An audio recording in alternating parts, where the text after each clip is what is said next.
భారతీయ జనతా పార్టీలో ముఠా రాజకీయాలు మరోసారి బట్టబయలయ్యాయి. గ్రౌండ్ లెవెల్ నుంచి కష్టపడి పైకొచ్చి సొంతంగా మాస్ ఇమేజ్, అనుచర గణాన్ని సంపాదించుకున్న ఇద్దరు కీలక నేతల మధ్య రేగిన కోల్డ్ వార్ ఇప్పుడు ఢిల్లీ స్థాయికి చేరింది. ఒకప్పుడు బీఆర్ఎస్ లో కేసీఆర్ తర్వాత సెకండ్ పొజిషన్ లో ఉండి ఆ తర్వాత బీజేపీ గూటికి చేరిన ఈటెల రాజేందర్, కరీంనగర్ వేదికగా దూసుకుపోతున్న బండి సంజయ్ కుమార్ మధ్య ఆధిపత్య పోరు ఇప్పుడు పార్టీ పరువును బజారున పడేసేలా చేస్తోందని క్షేత్రస్థాయి నేతలు వాపోతున్నారు.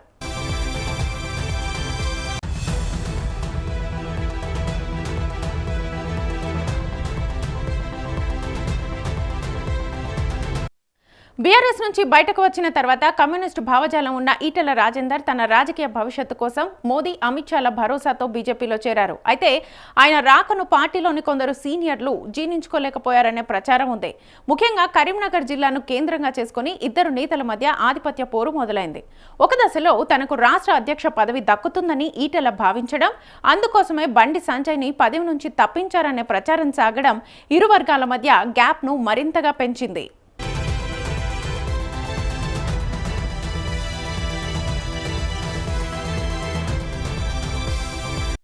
బండి సంజయ్ కుమారుడు భగీరథ్ పై పోక్సో కేసు నమోదు కావడం, ఆ తర్వాత జరిగిన పరిణామాలు ఈ ఇద్దరు నేతల మధ్య కోల్డ్ వార్ను మరింతగా మొదలుపెట్టాయి. తన కొడుకు కేసు వెనుక సొంత పార్టీకి చెందిన ఇద్దరు సీనియర్ నేతలు, ఎంపీల కుట్ర ఉందనే భావనలో సదరు కేంద్ర మంత్రి ఉన్నట్లుగా ఆయన సన్నిహిత వర్గాలు చెబుతున్నాయి. కేంద్ర మంత్రివర్గ విస్తరణ రేసులో ఉన్న నేతలే తనను అప్రతిష్ట పాలు చేసేందుకు ఈ కేసును వాడుకున్నారని ఆయన బలంగా నమ్మినట్లుగా తెలుస్తోంది. ఈ పరిణామంతో కక్ష పెంచుకున్న అనుచరులు ప్రతీకార చర్యకు దిగినట్లుగా తెలుస్తోంది.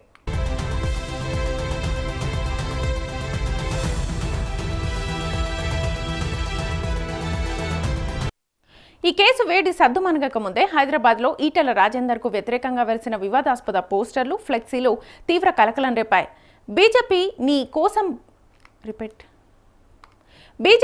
కోసం నిలబడితే నువ్వు బీజేపీకి చేసిందేంటి? టీఆర్ఎస్కు ఓనర్ను నేనే అంటేనే కదా కేసీఆర్ మెడపట్టి బయటకు నెట్టింది. ఇప్పుడు అదే పరిస్థితి బీజేపీలో తెచ్చుకోకంటూ ఈటెలను హెచ్చరిస్తూ గుర్తు తెలియని వ్యక్తులు ఫ్లెక్సీలను ఏర్పాటు చేశారు.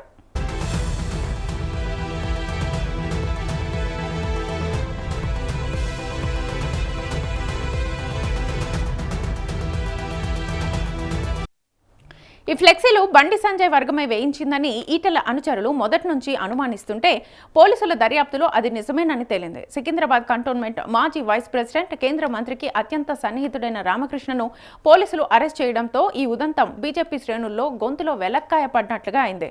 దీంతో ఈటెల వర్గం సోషల్ మీడియా వేదికగా బండి సంజయ్ అనుచరులపై మాటల దాడికి దిగింది.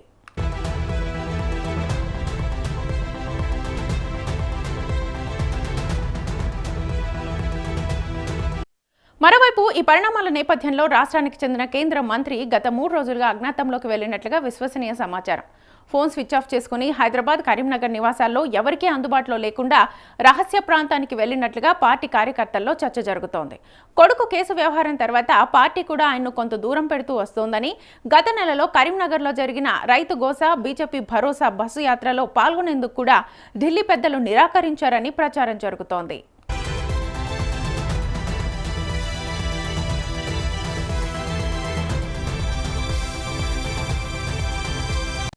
పార్టీలో ఇంత పెద్ద దుమారం రేగుతోన్న సీనియర్ నేతలు కిషన్ రెడ్డి వంటి వారు తమ పని తాము చేసుకోవడంలోనే బిజీగా ఉంటున్నారని, అంతర్గత విషయాలను పట్టించుకోవడం లేదని క్యాడర్ అసంతృప్తి వ్యక్తం చేస్తోంది.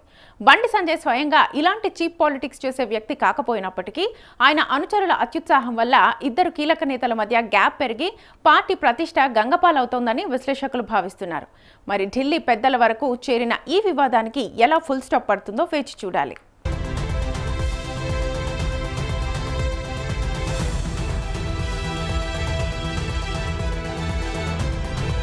రైట్, ఇదే అంశానికి సంబంధించి ఫుల్ డీటెయిల్స్ మా ప్రతినిధి ప్రభాకర్ అడిగి తెలుసుకుందాం. ప్రభాకర్. శ్వేత, తెలంగాణ భారత జనతా పార్టీ ముఠా రాజకీయాలు మరోసారి బట్టర్బయలవుతున్నటువంటి నేపథ్యం కనిపిస్తూ ఉంది. శ్వేత, గ్రౌండ్ లెవెల్ నుంచి కష్టపడుకుంటూ వచ్చినటువంటి కొంత ఉన్నటువంటి ఇప్పుడు బీజేపీ పార్టీలో ఉన్నటువంటి నాయకుల మీద ఫోకస్ ఎక్కువగా కనిపిస్తూ ఉన్నది. ఇదంతా కూడా ఇద్దరు నేతల మధ్య ఎవరైతే బండి సంజయ్ అదేవిధంగా ఈటల రాజేందర్ వర్సెస్గా నడుస్తున్నటువంటి కోల్డ్ వార్ కానీ చూస్తూ ఉన్నారు. దీని మీద బీజేపీ అధిష్టానం ఇప్పటివరకు కూడా స్పందించని పరిస్థితి కనిపిస్తూ ఉంది. ఎప్పుడైతే ఈటల రాజేందర్ బీఆర్ఎస్ నుంచి బయటికి వచ్చిన తర్వాత తను కమ్యూనిస్టు భావాజాలం ఉన్న తను తన రాజకీయ భవిష్యత్తు కోసం మోదీ అమిత్ షాల భరోసాతో బీజేపీలోకి చేరారనే వార్త మనం గత నుంచి కూడా చూసాము. అయితే ఆయన రాకన్ పార్టీలోకి కొంత సీనియర్ నేతలు జీర్ణించుకోలేదనే ప్రచారం కూడా గతంలో జరిగింది. అందులో ముఖ్యంగా బండి సంజయ్ పేరు పదే పదే వినిపించినటువంటి నేపథ్యం కనిపించింది గతంలో. అయితే ఈటల రాజేందర్ బీజేపీ పార్టీలోకి వచ్చిన తర్వాత ఒక తరహాలో తనకి రాష్ట్ర అధ్యక్ష పదవి ఇస్తారని దాని మీద కూడా అధిష్టానం అంతా కూడా భావించినట్టుగా తెలిసింది. ఆ వార్తని చూసి కూడా ఇటు బండి సంజయ్ తను అధ్యక్ష పదవి ఉన్నప్పుడు తట్టుకోలేని పరిస్థితి ఈటల రాజేందర్కి ఎలా ఇస్తారనే దాని మీద కూడా కొంత ఇద్దరి మధ్య కూడా కోల్డ్ వార్ జరిగినటువంటి పరిస్థితి కనిపించింది శ్వేత.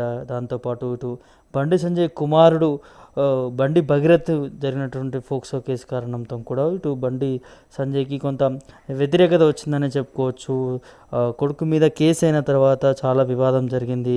తనని మంత్రి పదవి నుంచే తీసేయాలనే దాని మీద కూడా చాలా చర్చ జరిగింది. సో ఇప్పటివరకు కూడా దాని మీద బండి సంజయ్ ఎట్లాంటి యాక్షన్ మాట్లాడలేదని చెప్పుకోవచ్చు. కొడుకు జైలుకి వెళ్ళిన తర్వాత కూడా సో చాలా రోజుల నుంచి కూడా దాదాపు 4-5 రోజుల నుంచి కూడా అజ్ఞాతంలో ఉన్నట్టుగా వార్తలు వస్తూ ఉన్నాయి. ఇప్పటివరకు కూడా బండి సంజయ్ ఏ విధంగా దాని మీద రియాక్ట్ అవ్వలేదు. కొడుకు పైన కావచ్చు, ప్రస్తుతం జరుగుతున్నటువంటి రాజకీయాలపైన కూడా. దాంతోపాటు రీసెంట్గా కొన్ని ధర్నాలకి నిరసనలకి బీజేపీ పార్టీ పిలుపునిచ్చింది. ఏదైతే కొనుగోలు సెంటర్లో రైతుల దగ్గర ధాన్యం తీసుకోవట్లేదు ప్రభుత్వం అనే దాని మీద కూడా నిరసన ప్రోగ్రాంలో బండి సంజయ్ కూడా పెద్దగా ఎక్కడ కూడా కనిపించలేదు. సో అది కూడా తెలంగాణలో జరుగుతున్న దాని మీద కూడా కొంత చర్చ నడుస్తూ ఉంది. ఇటు ఈటల రాజేందర్కి సంబంధించి కూడా ఫ్లెక్సీ వివాదం ఏదైతే ఉన్నదో, బీజేపీని కోసం నిలబడితే నువ్వు బీజేపీకి ఏం చేశావు అంటూ కూడా ఫ్లెక్సీ ఏదైతే ఔటర్ రింగ్ రోడ్ దగ్గర వెలిసినాయో వాటి మీద కూడా పెద్ద ఎత్తున చర్చ నడుస్తూ ఉంది. బీజేపీ పార్టీలో ఏం జరుగుతూ ఉంది, ఇలాంటి కోల్డ్ వార్లకు గల కారణాలు ఏంటి అదే అన్న దాని మీద కూడా బండి సంజయ్కి ఈటల రాజేందర్కి ఎక్కడ చెడింది, ఎందుకు ఇద్దరి మధ్య కోల్డ్ వార్ జరుగుతుంది, ఈటల రాజేందర్ని ఎందుకు టార్గెట్ చేస్తూ ఉన్నారు, నిజంగా బండి సంజయ్ టార్గెట్ చేస్తున్నారనే దాని మీద కూడా ఇప్పుడు బీజేపీ పార్టీలో కూడా చాలా వరకు కూడా చర్చలు జరుగుతున్నటువంటి పరిస్థితి కనిపిస్తూ ఉంది.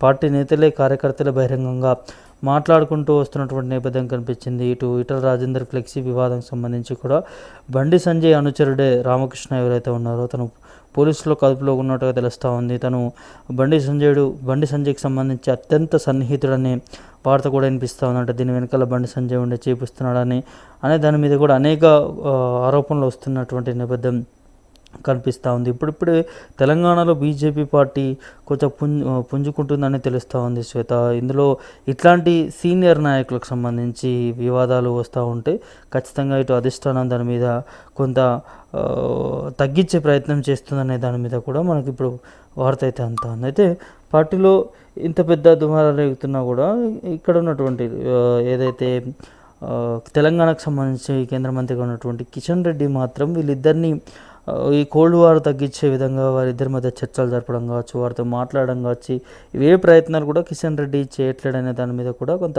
బీజేపీ నాయకులు మాట్లాడుకుంటున్నటువంటి నేపథ్యం కనిపిస్తూ ఉంది. అయితే వారి విషయంలో పట్టించుకోకుండా కిషన్ రెడ్డి తనదైన స్టైల్లో తను చేస్తున్న పాలిటిక్స్ అన్నీ కూడా ఇప్పుడు తెలంగాణలో కొంత క్రియాశీలకంగా మారుతూ ఉన్నాయి. తను తీసుకున్నటువంటి కొన్ని ముఖ్య పనులన్నీ కూడా చెప్పుకోవచ్చు. ఇటీవల ముఖ్యమంత్రి రేవంత్ రెడ్డిని డైరెక్ట్గా టార్గెట్ చేస్తూ కిషన్ రెడ్డి చేసినటువంటి వ్యాఖ్యలు అవన్నీ కూడా మాట్లాడుతూ ఉన్నాడు. కానీ సొంత పార్టీలో జరుగుతున్నటువంటి వర్గపోరు మీద కూడా కిషన్ రెడ్డి సత్తి చెప్పే విధంగా కూడా మాట్లాడట్లేడు అనే దాని మీద కూడా ఒకటి వినిపిస్తూ ఉంది. చూడాలి మరి ఎట్లా ముందుకెళ్తుంది బీజేపీ పార్టీ కోల్డ్ వార్కి సంబంధించి అరికట్టే విధంగా వీరిద్దరి మధ్య పిలిచి మాట్లాడతారా, ఎలా ఉండబోతుంది ఏంటనేది కూడా చూడాల్సినటువంటి అవసరం ఉంటుంది Shweta. Right Prabhakar, thank you.